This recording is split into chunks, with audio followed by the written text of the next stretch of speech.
This is the high-purity reverse osmosis system. Commonly called the RO, it is a fully automated process with automatic controls and alarm system.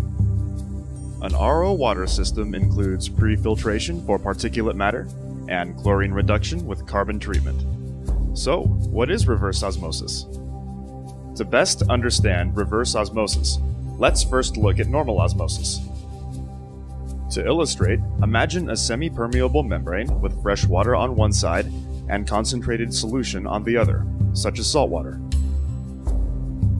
If normal osmosis takes place, the fresh water will pass through the membrane to dilute the concentrated solution. In reverse osmosis, pressure is exerted on the side with the concentrated solution to force the water molecules through the membrane to the freshwater side. This retains the salt to give us salt-free water. Particulate filtration at 5 microns is the first step in the treatment process. This filter ensures that all particulate matter is removed prior to the next step of filtration, as well as less long-term maintenance of the RO membranes. Reverse osmosis is sensitive to oxidizers such as chlorine, typically found in all city water sources. Therefore, the process and water RO water system includes granular activated carbon, commonly called GAC. The GAC is an absorbent and will reduce the levels of chlorine being sent to the RO membranes. The effluent of the carbon column passes through a higher micron capture filter to capture any carbon fines that may have been released from the vessel.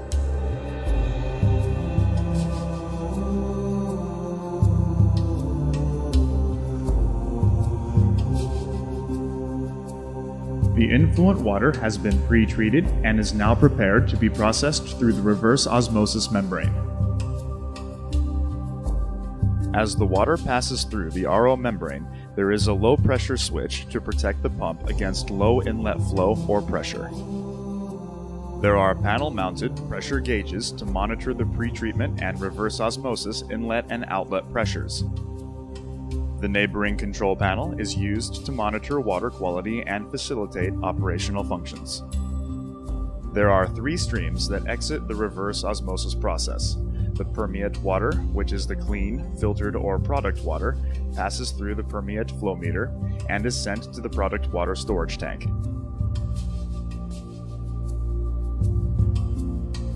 At higher salt levels, the concentrate is sent to sanitary sewer, or in some cases non-critical locations for reuse, also known as gray water recycle. In higher water recovery applications, a small percentage of the concentrate water is sent back to the inlet of the RO membrane for recycle. The salt removal reverse osmosis step is complete and the filtered water is stored for distribution and use.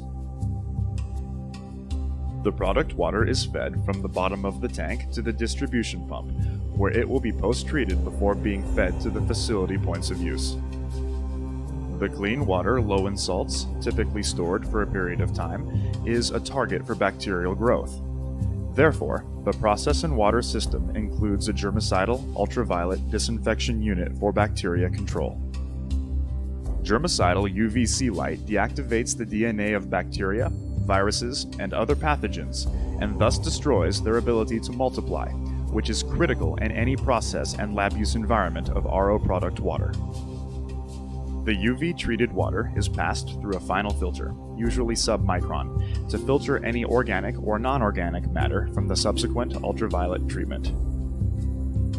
In some cases, further ionic removal will be needed to meet deionized water quality. If this is required, Process and Water implements a DI polishing bed containing strong acid cation and strong basic anion resins to remove all remaining ionic constituents in the water.